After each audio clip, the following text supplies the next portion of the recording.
Good evening, everyone. Welcome to GT's live stream of the budget.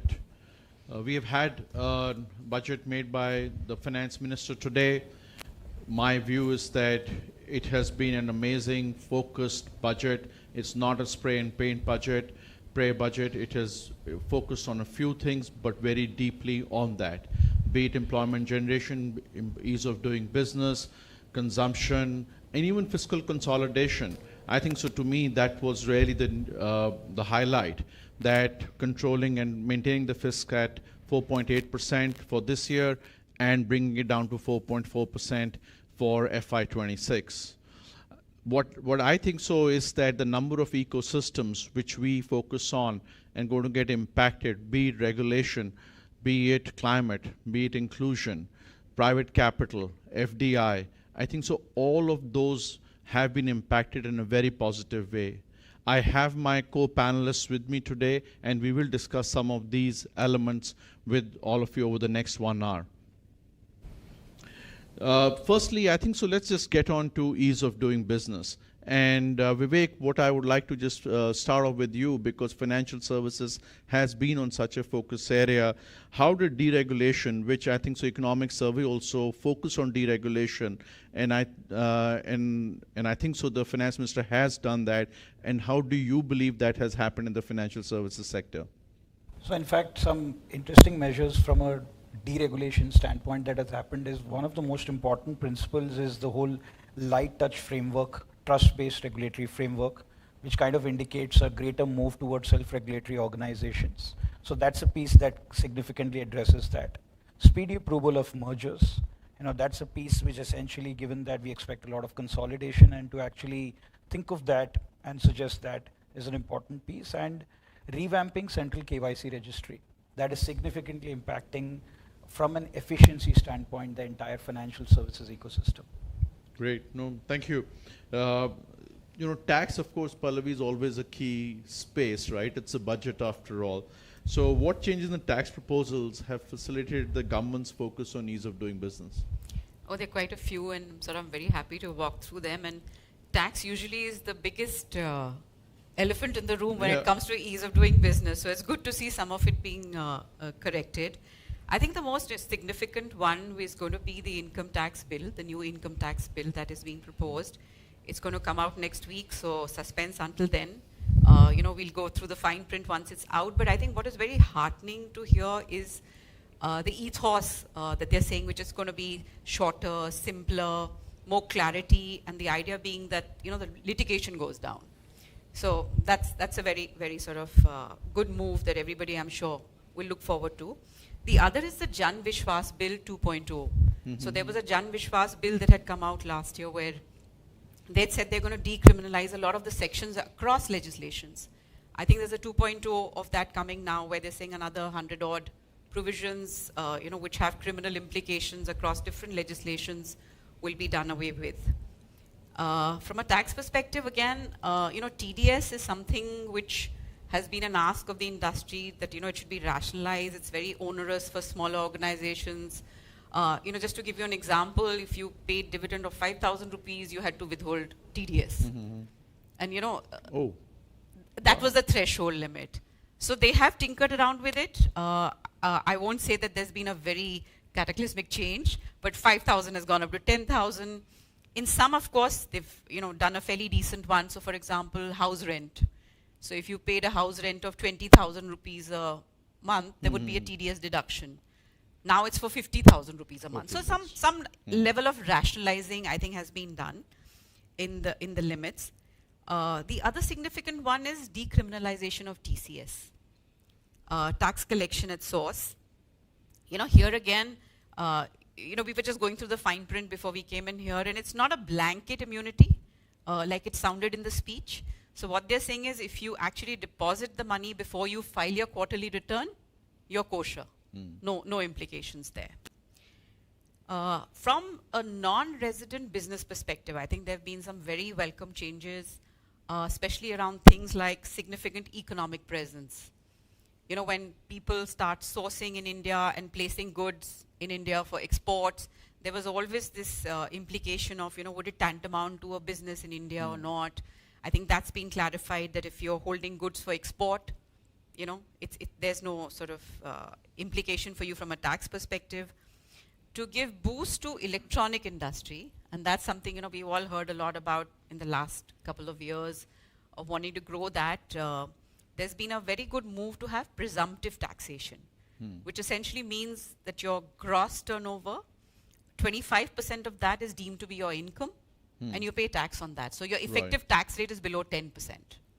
Okay. So of the gross turnover. Wow. So I think that's a very welcome move, and you know, that's really going to help a lot of investment come in there. Vivek spoke about fast track mergers. You know, there have been provisions in the past around fast track mergers, but interestingly, it's always an NOC from the income tax department which holds the merger the most. So it'll be very interesting to see, while I'm sure most of the guidelines will come under the Companies Act, but from a tax perspective, how soon the NOCs come.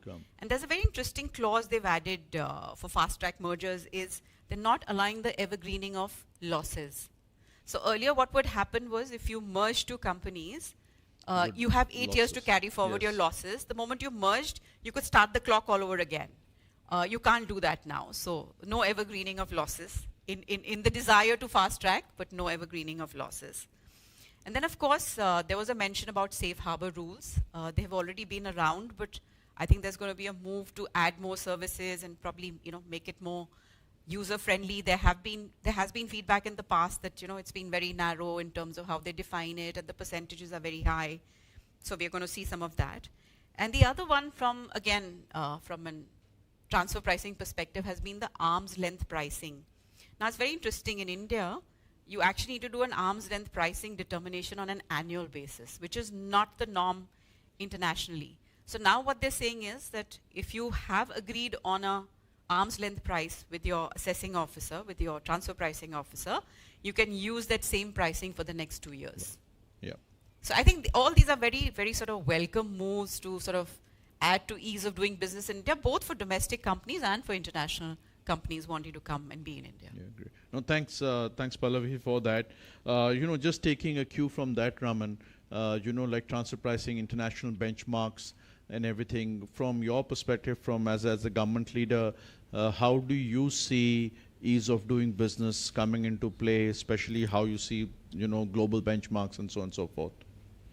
Okay, so I think ease of doing business was started by this government way back in 2015 or so. And ever since, and there were rankings and there were a lot of focus of the state governments to be up in that ranking. And every place when we used to go and interact with the businesses, they used to say, okay, you are focusing and making life easier for the new investors, but what about the people who are already invested in your state? What's happening to them? So I think this budget does answer quite a few of those questions. And I would like to say these are all part of cost of doing business rather than ease of doing business, which is the next level. And typically when we talk about cost of doing businesses, there are 4 factors. The first one is the factor cost, where India ranks 7th out of the 40 economies which were surveyed. And it includes land cost, employee cost, productivity cost, cost of utilities. So India is 7th, which is a very good thing. But on the other 3 areas, which is cost of capital, there is government cost and societal cost. These are the areas where there were challenges being felt. And I'm happy to note that some of these things are finding mention. In fact, the finance minister did say that they are going to start a business-friendly index, which will be running with the state governments, which will be factoring some of these things. So one was domestic credit to private sector. That was a challenge which I think to some level this has been addressed. The SME financing is another part. Banks, NPA and on soundness of bank is something which is implicitly getting covered in other areas, but definitely 2 things were talked about there. The other part was the government cost, which is, you know, how do you make things easier? And she talked about forming a committee which will be looking at what all the compliances and permits are required for them to do. And they'll be looking at what is the effort being taken, what is the time being taken, what's the frequency of these permits required. So while she is saying this, I think a lot of the thing will move to the businesses to be self-compliant. And probably the government, and she did mention, there will be a lot of trust in the businesses, But if you find deviant, then possibly the penal measures will be also huge. That's the way it is happening in the Western world, and we are also moving in that direction. Taxation, I think we talked about. Ease of interstate transit is something which we did not focus on this particular part. Probably this will get covered in the GST councils, but I see there. Incentives and subsidies, I don't think anything much came out in this particular budget, hopefully in the future. So these are some of the areas which I found, and in these areas actually we were found 25th out of the 40 economies. So which dragged our overall ranking, and we made 25th in the rank out of the 40 economies. Great. No, thanks. Sid, so just taking off from what Raman said about our rankings were like 25th, and whilst on one we were on factor cost, we were on 7th, but other things were not that good or not highly ranked. So how do you see this budget in terms of attracting of investments from an ease of doing business? Thanks, Dipankar. I think, as you pointed out, I think it was a very focused budget. And I like to call this budget as a multiplier budget. Fiscal consolidation should hopefully improve our credit rating. Yeah. Credit rating improves, more inflows of capital. The finance minister talked about participation of private sector. That is not just domestic private sector, but it is really access to private capital, which is both global and domestic. I think the opening up of insurance sector, again, multiplier, it will enhance the sector competitiveness by bringing in global companies and current companies also expanding their capital base, but also create a large pool of capital that will in turn flow into the economy either through capital markets or directly into projects. So the asset management part provides the multiplier.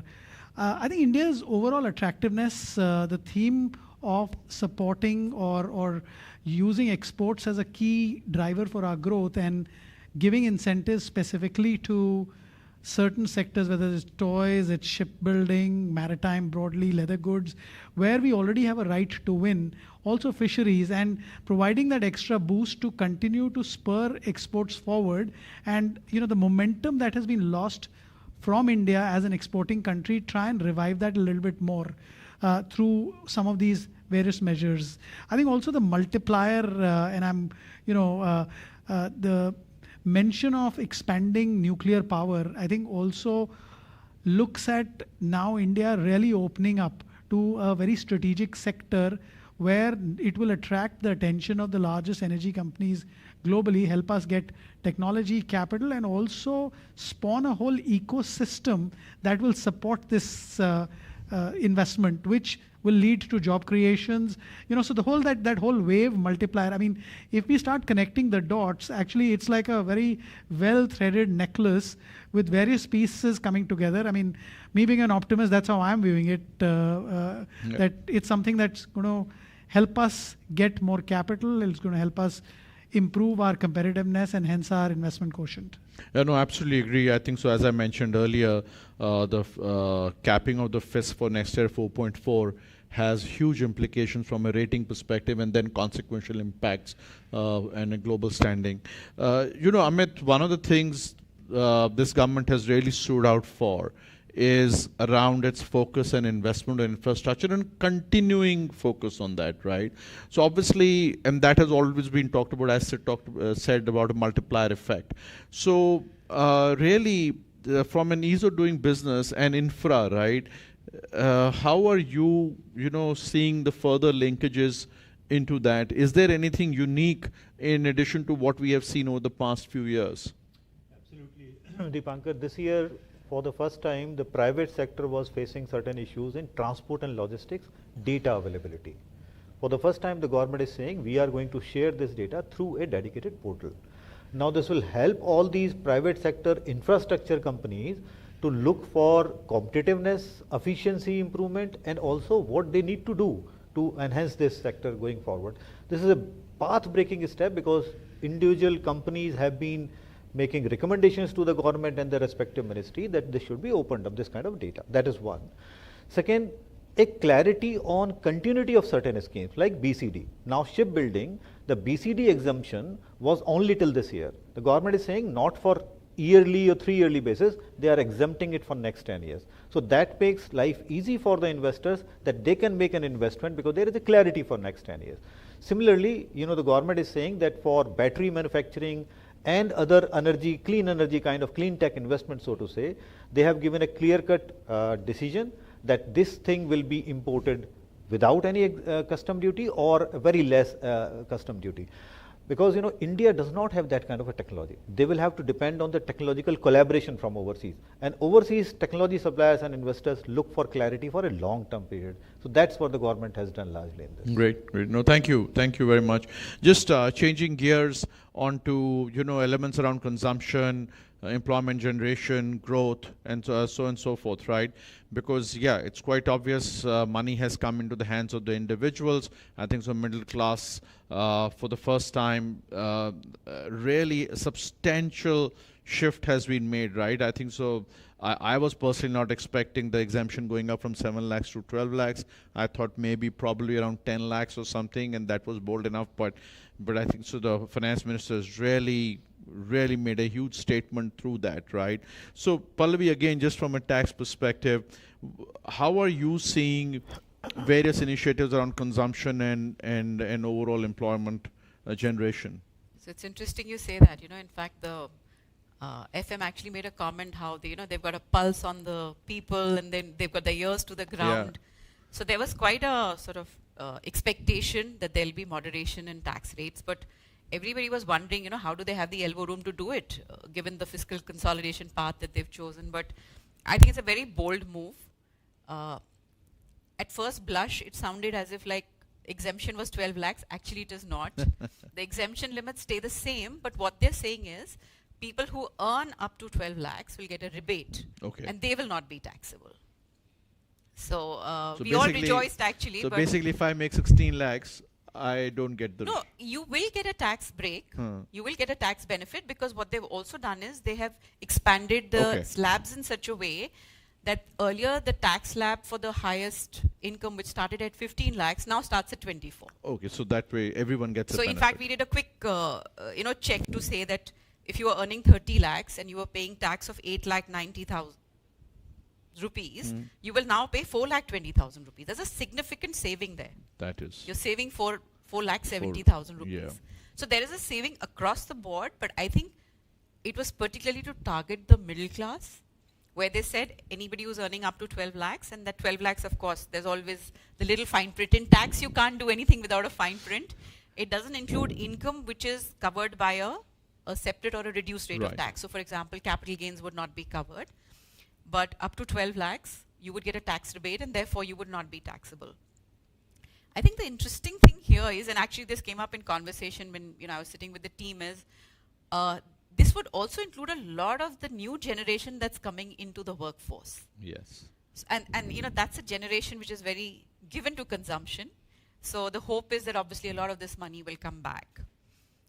They've also done a little bit of softening in terms of withholding taxes for senior citizens who largely rely on interest income from banks.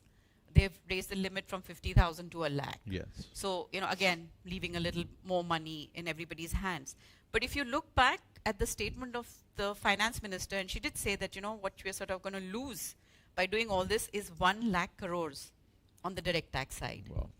And I think Amit spoke about the BCD getting rationalized, inverted duty structure getting corrected. There's again going to be some revenue loss for the government, though inverted duty structures only meant blocking.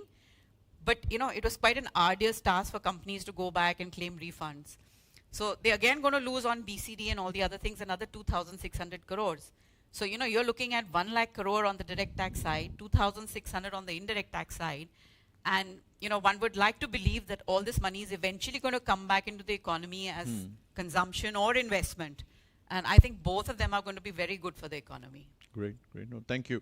Raman, on employment generation especially, a lot has been talked about from the whole space of MSMEs, and a lot of initiatives around MSMEs which have happened. There has been a conversation around the agri space, just from a consumption, again, a lot of incentives or whatever has been given out. How are you seeing the two concepts around consumption and employment generation in these areas? So MSMEs, I think that's one area where I think if that sector gets rejuvenated, that's the one which will take us to Viksit Bharat 2047. Large companies have their way of working. Agriculture will, I don't see it will be incremental increase, but just as a contribution to the GDP, in India it's around 15 to 20% of the is the contribution to the GDP by MSMEs. In other countries, if you look at the other side, Germany, it's 85%. So it's such a stark difference. Even with this small bit, I think 45%, I mean, the FM did talk about 45% of our exports are from MSMEs, which means that they have huge amount of quality standards meeting the international requirements. Now, but that's a very minuscule number. I think the larger play is how can I expand that minuscule number into a large number where they move from micro and small to medium. And that's where there has been some changes being proposed by her. We have to move away from that situation of having 4 micro companies or MSMEs rather than having one, because you get lots of benefits, you don't get, lots of compliances are taken away if you are a micro. So while on one side we are talking about reducing the compliances, at the other side we are nudging the micros and smalls to become a medium organizations. There is enhanced credit guarantee has been given to the MSMEs from 5 crore to 10 crore, that's doubling the amount. Then there is 1.5 lakh crores in the next 5 years are going to be given to the MSMEs. So this is a very huge step, and I would expect that lot of MSMEs will be taking this to make themselves a world-class MSME. Just like we have in auto sector, there are the vendors and the MSMEs are really grown along with the OEMs. It needs to happen in other sectors as well. Similarly, the micro enterprises credit card has been talked about. There was a mention of footwear and leather industry, toy industry. I think these are the things which are something which will help in improving the job environment in the country. If I can add to that, Pankaj, MSMEs, like Raman rightly said, were never led to believe they should think big, because you always wanted to get the benefits you wanted, and we just did some quick numbers. So the FM had said that on investment, the limit is going to go up 2.5 times, and on turnover it's going to go up 2 times. Yeah. So we just did a quick math, and for a medium enterprise which was allowed to have a capital investment of 50 crores, you can now go up to 225 crores, and turnover of 250 crores can now go up to 500 crores. Yeah. So we're talking about very significant increase in the numbers, and I think we all picked it up. MSMEs employ almost 7.5 crore people. So we are talking about significant numbers. And I think this also comes from this whole concept of self-employment that the economic survey talked about. And I think that's why there was a lot of conversation around startups as well, because they are another very big source of employment generation. So from a tax perspective, they've also extended the tax holiday for startups, Yes. which was to expire on 31st of March 2025. It's been taken up all the way till 2030 now, because startups are another sort of huge source of.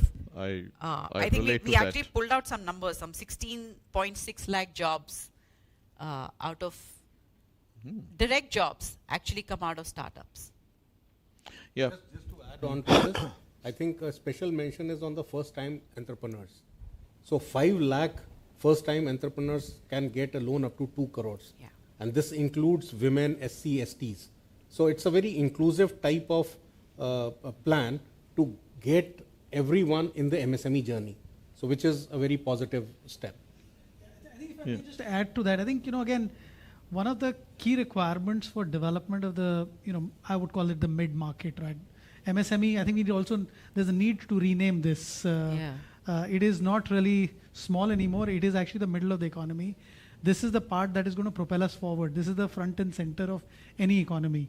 whether it's employment generation, whether it's attracting private capital, whether it's providing us with a brand globally. What also happens, this is a part of the economy that is the most agile, but also has to be nurtured, whether through government intervention or certain benefits that they will get to achieve the objective that we're trying to get. The larger businesses will move towards automation, so they're not going to be the big generators of employment. The sectors which are informal, they have to first move into the formal. So this is really, this is a space we need to nurture, and I think the budget really pointed in that direction, that how do you help them gain the confidence from being small enterprises to really mid-size enterprises and larger beyond that. So I think it's a very positive intervention. Yeah. No, you're right. I think so. My biggest take was that, as the economic survey pointed out, or was batted a lot for reducing compliance, deregulation. I think so. This budget has, to my mind at least, done a lot of justice to that space, which in turn automatically becomes a catalyst for growth. Then again leads to employment more and more, right? So I am quite positive on this front. Let's see how it turns out on the ground, but at least the government has shown its very clear intent on this front. Yeah, Amit, again, I'm just like infra is so key to us as GT also, right? The infra sector space, and it has been one of the largest growth drivers, multiplier effect, employment generators. Is there anything in the budget which you think is going to drive growth specifically in an accelerated manner from any of those related sectors? Sure, Deepankar. So I think there are 3-4 areas on which the finance minister touched about. Many of them were the continuity of the past. For example, the Jal Jeevan mission, where the finance minister announced that 100% coverage of the households by 2028. Now, it is not just the supply of water. What is for the first time coming in, the sustainability of the same.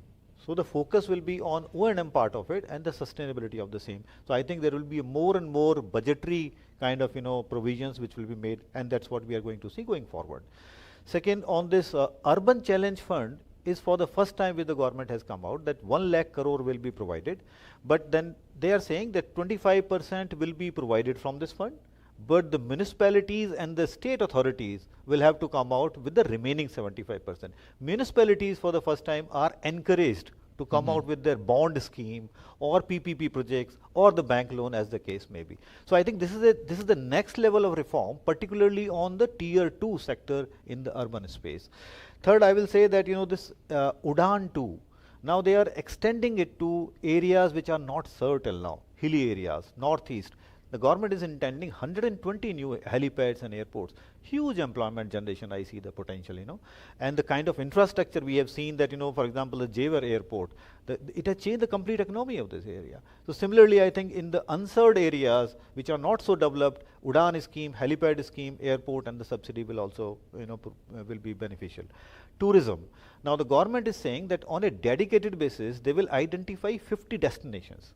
50 destinations in consultation with the states to be promoted, and for the first time medical or India Heal program, that means medical tourism will be promoted. We all know that the tourists have been for medical reasons have been coming to India, but if the government is putting a focus, that means the hospital infrastructure and the related ecosystem will get developed over the years. So I think quite a bit which has been announced in this. Yeah. No, I agree, and even on that side, I think so the related point has been how there is encouragement about increasing the number of doctors. Correct. And just around the seats around that, so there is a recognition that there will be increased demand on the healthcare side, and those elements are being done. Sectorally, Vivek, FS is always financial services one of the key, and there has been a lot of talk around this. The buzz, I think the buzz was around this 100% FDI in insurance, right? So whilst we kind of get it at a 30,000 feet level, what does it really do to our insurance ecosystem and generally to the sector? And are there anything like fintechs? Again, I think so there were talks around fintech, there's certain things which have been done. So, can you just take time to talk about various elements of financial services and impact on all various elements which we have talked about so far? So, couple of interesting things. I'll take the 100% FDI in insurance first. So the insurance penetration in the country has been low, and the idea of the insurance regulator and the government has always been to get more players into the country. Insurance is a kind of industry that needs a lot of technical know-how, and we have always kind of opted through the JV route to use that knowledge to kind of come in for the purpose, because the kind of underwriting skills that you need, especially from an insurance standpoint, helps. The whole theme of deregulation effectively played out, actually allowing 100% FDI in insurance, obviously with a condition that the premiums need to be invested in India. And as we were also discussing, the interesting piece is that when premiums have to be invested in India, that suddenly opens up a whole new capital pool that is available. And the kind of asset management and the investment, and as well as the different securities and funding needs that it could, that could be possible as a result of that could be phenomenal. I mean, just to take a segue, Amit mentioned about municipal bonds. Now just imagine that if these funds are available and there is a regulatory reform that is created through the Financial Services Development Council, FSDC, to allow investments by insurance companies in corporate bonds, and to specifically call out municipal bonds.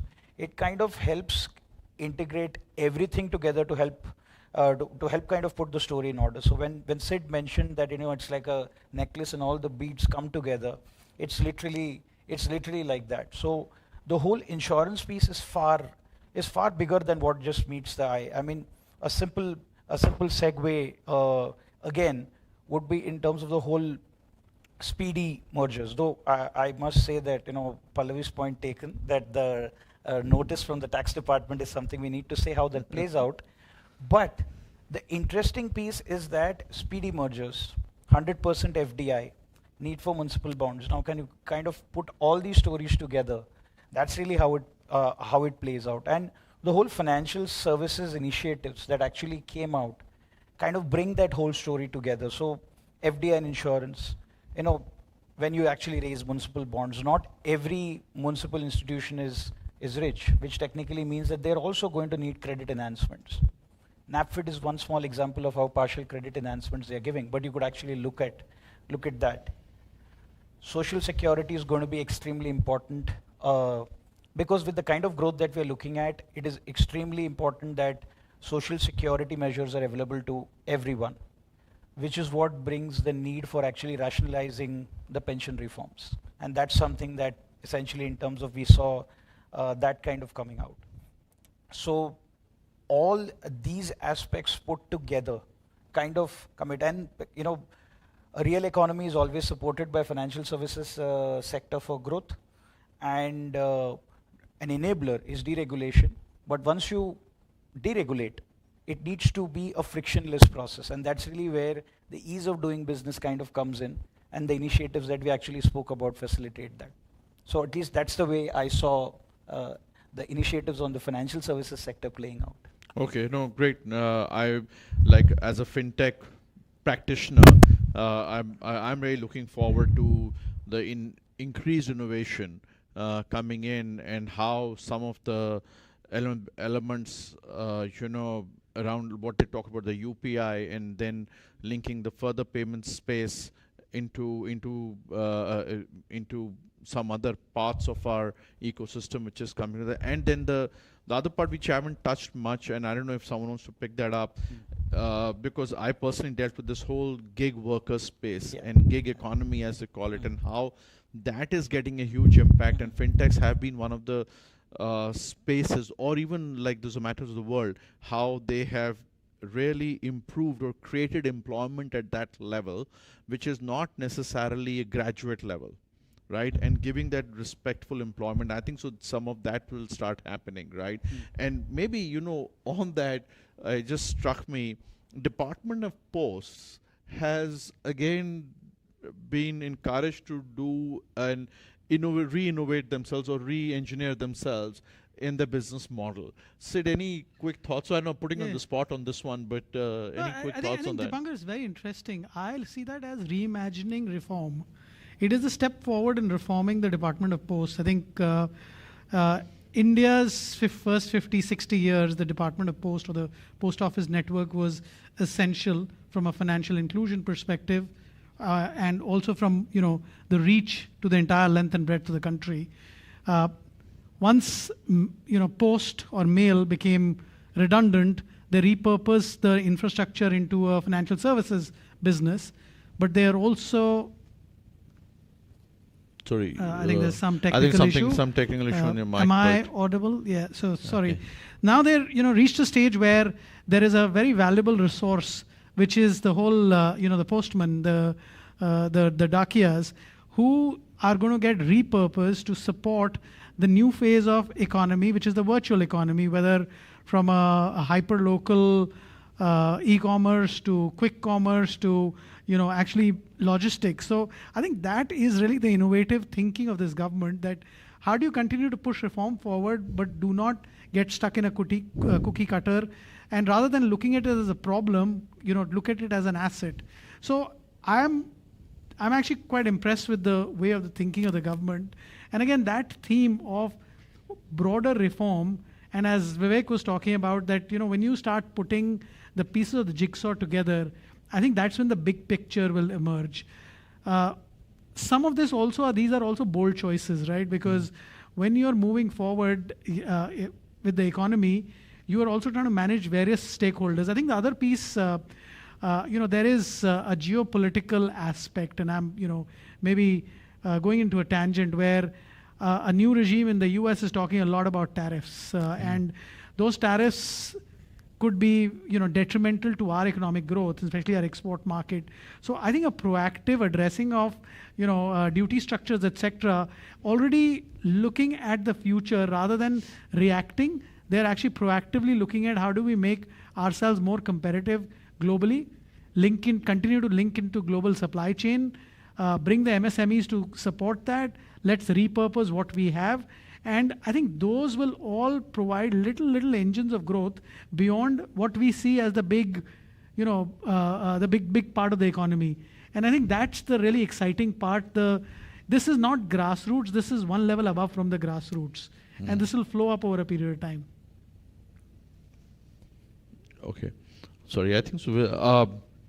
No, thanks. Thanks for that. Amit, energy, and we heard about nuclear energy, right? And actually, it took me a bit by surprise because it is such a sensitive area, and we kind of brought about that, and yet it mentioned around 100 gigawatts of power to be generated from nuclear. And of course, it can't be done by the government. I recognize that, but just taking that as a cue, but around the whole energy value chain, how are you seeing things happening in that space? So Dipankar, 2-3 major things which have been announced in the budget. One, the power sector reforms as such. For the first time, the government is allowing 0.5% of GSDP, gross state domestic product, to be invested in the energy sector, contingent upon the distribution reforms in the state and also transmission capacity enhancement. What we have seen, that as we generate more and more capacities come online, there is a bottleneck on the transmission side, right? So this additional borrowing limit, which has been made available to the state governments and the transmission and distribution companies, will definitely allow them to invest more and more. That was a major bottleneck, and despite the fact that the RECs, PFCs, state PSBs, they are available, they can make available this loan, but they are not able to access it because of this restriction. So that is one. Just to give an example, FY25 185 lakh crore GSDP, that means 92,500 crore will be unlocked to be invested in the energy sector alone in the states. That is one major reform, I'll say. Second aspect, nuclear, you touched upon. Now, India is saying by 2070 we have to achieve the net zero. And there are 3-4 areas on which the work is going on. One is green hydrogen, and second is the carbon capture and storage. And I'll also come to about as to what is the misses in this segment as well. So third is the nuclear, because nuclear by government of India is being told as a non-fossil fuel and sort of a renewable energy source, right? So that has been the intention. Now for the first time the government has put a target, 100 gigawatt by 2047, because by then the Prime Minister is saying Viksit Bharat, India has to be a developed economy. So nuclear is going to play an important role. But having said that, government is also saying that R&D will be unveiled in this year, so that 5 private sector owned or PPP projects and small nuclear reactors, because if large nuclear reactors are not required for power generation, small are required. So small nuclear reactors in a PPP mode will be set up. That's a major announcement. 2047 100 gigawatt, and to start with 5 nuclear reactors will start working. But I'll touch upon this energy transition and climate, because that has been the theme all along. So government is saying ecosystem for battery manufacturing, because batteries are to be used by electric vehicle and also for power, stationary power as they call it. So for that, lot of ease of doing business, as I mentioned earlier, that certain materials, critical raw material, they have identified 12 such categories. We'll have to see the details yet, but I think they are saying cobalt, there is a lithium ion waste, and so on and so forth. There are many such categories, BCD exemption. And there was a lot of noise by these developers, project developers, that where is the raw material? So for the first time government is saying, this is the first thing which we have done. Now G2G umbrella, government to government umbrella, you can go and tie up with various governments and so on going forward. What has been the miss? The miss has been that all of this industry or the sector was expecting announcements pertaining to carbon capture and storage as a major driver of energy transition. And second was the green hydrogen, an extension of PLI or certain scheme, so that we have an ecosystem to be developed at a larger scale. India could become the hydrogen hub. So that has been largely a miss, but mostly I'll say very good budget on that account. Energy. Okay. And I guess on green hydrogen we can have a separate conversation and how India can be a leader in that space also there. I'll come back on some other sectoral plays there.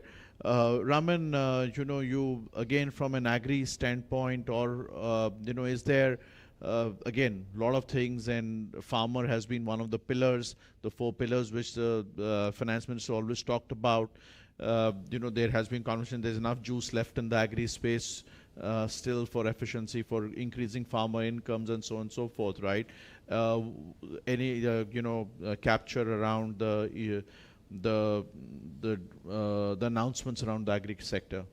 Absolutely. I think I was very excited when the finance minister talked about 100 low producing districts are to be taken up. And actually as GT, we have done our work exactly the same in Hazaribagh, where we are working with BMGF in doing the same, in enhancing the farmers' income through agriculture productivity increase, through forward and backward linkages, in having supplementary income improvements because of the cows, buffaloes, poultry. So that has been a very good experience of us, and I think we would be too happy to work with the governments to help them expand this Hazaribagh model to 100 other districts in the country.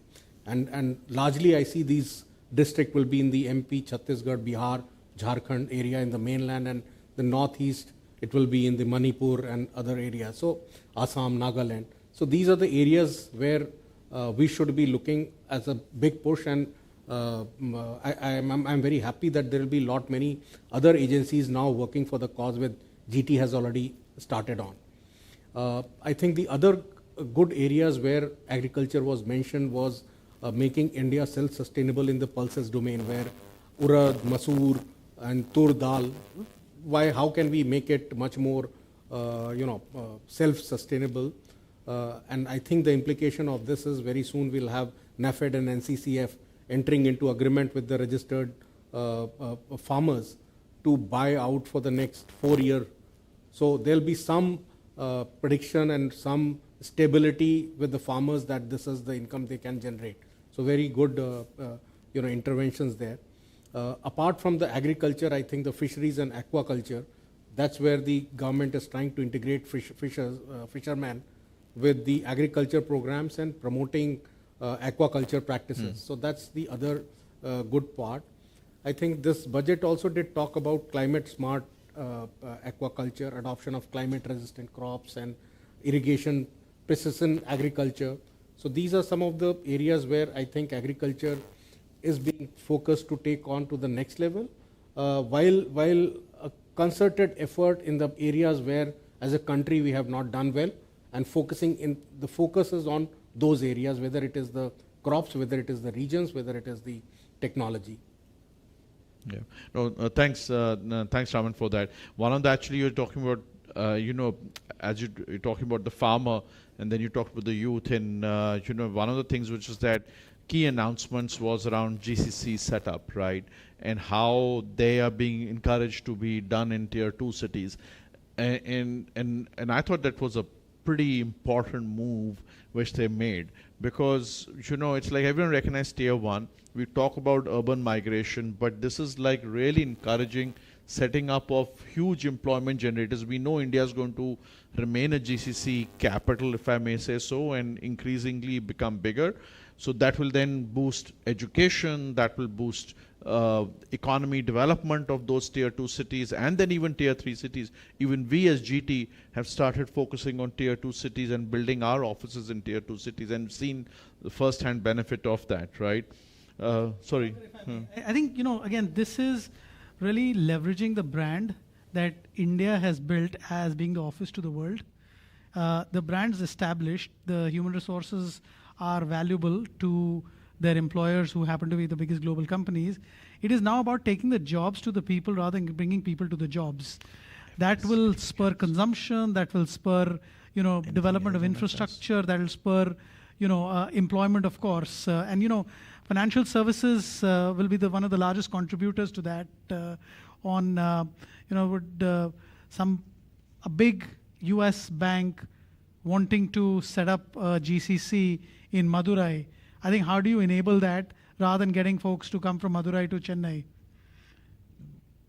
Yeah. Sorry, So- go ahead. Go No, I ahead. was just talking about tier 2 as really a valuable destination to get human resources to enter the services economy, options that they did not have. I think this new you know, positioning to actually establish GCCs in tier 2 cities is going to help get access to that human resource. And overall, you know, the whole gig worker piece that you talked about, you know, a majority of the gig workers do not live in the big metro cities or tier Yep. 1 cities. So this is about taking world-class employment opportunities to that category of gig worker.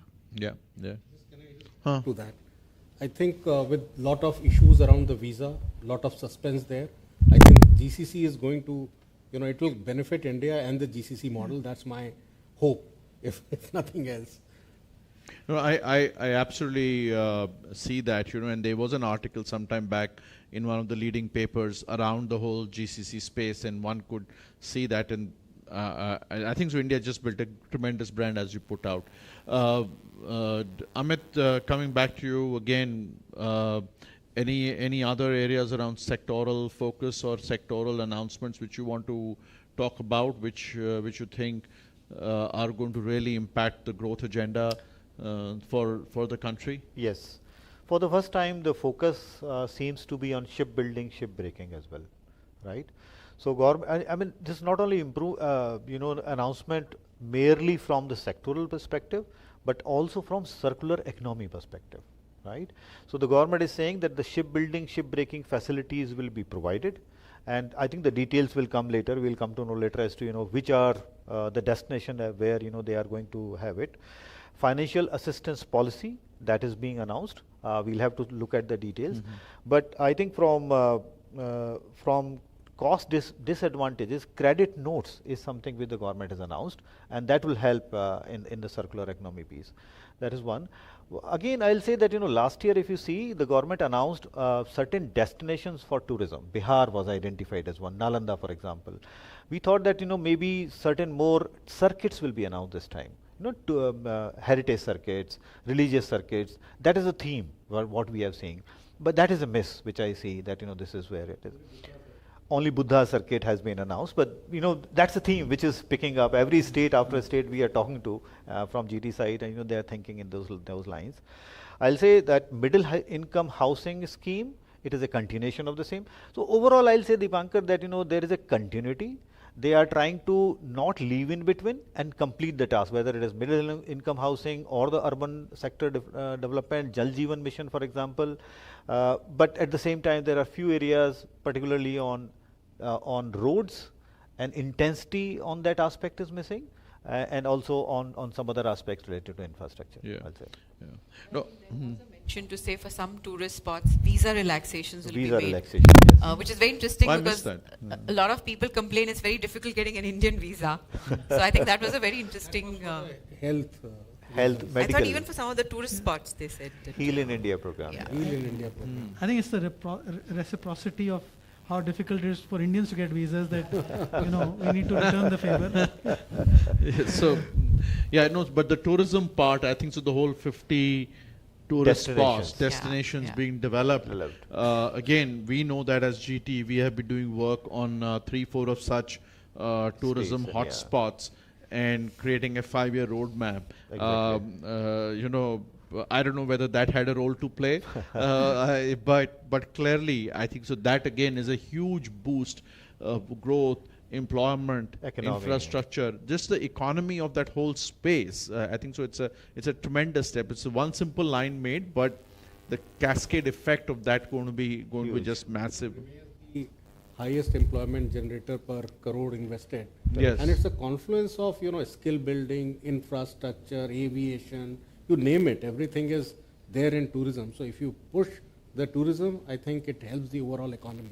I think consumption, it also spurs consumption, Yes. both domestic and inbound, which as the nation moves forward in prosperity index, tourism, the spend on leisure will go up from a personal, per capita income, and some of it goes to tourism. So I think an opportunity to keep Indian tourists in India, who are now seen as a big force globally, it is unfortunate that we've not harnessed the potential, but I think the budget does specifically address that. So I think again, it's about making sure that we keep the consumption in the country, which we're already taking out, and also bring in foreign tourists over a period of time. Yeah. Consumption is quite clearly the FMCG stocks are all up. Quite obvious. Everyone has read the tea leaves right on that. With all the money coming to middle class, on the rural side, the consumption will go up 100%, and that's good again. For the economy. One thing from my personal perspective, which I was looking for some announcements around sports, right? Whilst it may be there in somewhere as it's in the fine print, but we would have loved seeing that some more initiatives around sports, because we do hear that India wants to bid for the 2036 Olympics. It's a matter of pride for the country to be able to win that, but then how are we creating the ecosystem, and what special incentives are we taking to create that ecosystem for us to be a sporting nation as well? I think so. At least I missed something if it was there. I think so. It has been a great discussion. Any last points anyone wants to bring up? I think, Dipankar, we haven't touched upon healthcare, because I think there was a specific mention both around reduction of duties on certain pharmaceutical products, but also setting up of daycare cancer centers in every district in the country. I think the government has realized that the incidence of cancer has grown multifold, and it is something that devastates the households if somebody was to unfortunately suffer. So I think again, looking at not just the young in the population, but also people who need help, whether they're sick or old. I think that was another piece that I thought that was well balanced in this budget. Yeah, no, absolutely. Yeah. IFSC, there's a reiteration that continues to be a focus. They have sort of extended the tax holiday for aircraft leasing companies that were set up at IFSC. Now it's been extended to maritime as well, ship leasing as well. Companies are being encouraged to set up their treasury operations out of the IFSC. So I think it's good to see that continuity of interest in ensuring that sort of more business comes into the IFSC. I think so. That's also been very that's nice. an opportunity. Yeah. That is an opportunity. In many places, the finance minister announced that the government of India will take support from MDBs, multilateral development banks. And it was announced last year as well, but this is more intensified this time. So I think more and more infrastructure, government is saying that we are an enabler But at the same time, the state government departments and the agencies should contact the MDBs, ADBs and World Bank. And by the way, they are also ready to pump in money in India. So that's we are in a sweet spot that way. So I think this is going to change the whole ecosystem of financing in India going forward. Great, thank you. Anything? No, just in terms of we spoke about global capability centers. There is a lot of investment in human capital that's actually happened, and it's very positive because these are very long-term investments, and we see that the budget continues to focus on long-term investment, ensure that the long-term productivity is high, so that the aspirational GDP growth rates we are able to do, and as a result of that, India will continue to be the the GCC capital of the world sort of a thing, and that's something at least was heartening to see that continuity. Great. Thank you. So last but not least, putting each one on the spot, how do you rate the budget, Amit? I think more or less we are quite satisfied. And if I look at it from the two large sectors, infrastructure and energy, major announcements are, as I said earlier, continuity plus some reforms, real reforms on the ground. So I'll rate 7.5 to 8 out of 10. Yeah. Okay. Very sharp and focused, addressing what is urgent and important, and follow that up with other things that I'm sure the government has in mind. I would also rate the budget as a 7.5, a sharp 7.5. Great, thanks. Vivek? I would have actually liked to see a couple of more announcements on FDI in public sector banks, because there's a need for capital there. Something around cooperative bank consolidation also I would have liked, because I didn't see them. Probably I'll rate it about like a 7.5. Okay. Raman? Well, we were all listening to the speech, and then suddenly I heard a huge round of applause, and this was around 12 lakh rupees. So if I am in that league, probably other things are immaterial to me, I'll give 9. But if I'm purely looking from the corporate side, I think a lot of stability being talked about, no new things coming in, so I'll give around 7.5. Okay, thank you.